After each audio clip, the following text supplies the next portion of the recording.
اللہ تعالیٰ کے الفاظ ہیں، یاد کرنا یہ الفاظ۔ اللہ تعالیٰ فرما رہے ہیں یابن آدم،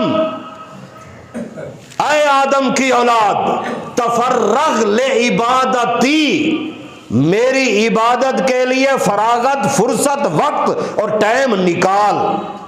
تفرغ لعبادتی، میری عبادت کے لیے، اے آدم کی اولاد میری عبادت کے لیے وقت نکال۔ حکم ہے، حکمن کہا جا رہا ہے، امر کا صیغہ، الامر للوجوب، یہ واجب ہے۔ آگے کیا فرمایا؟ اگر تم میرے لیے وقت نکالے گا میری عبادت کے لیے تو میں کیا کروں گا؟ املا صدرک غنن، تیرے سینے کو غنا سے بھر دوں گا، غنی کر دوں گا، تجھے دنیا اور باقی معاملات ان سب چیزوں سے بے پرواہ کر دوں گا، ٹینشن سب چیزوں سے آزاد کر دوں گا۔ وَأَسُدَّ فَقْرَكَ، اور تیری فقیری، غربت، تنگ دستی، اس ساری چیزوں کو میں ختم کر دوں گا۔ کب؟ تفرغ لعبادتی، جب تم میری عبادت کے لیے وقت نکالے گا۔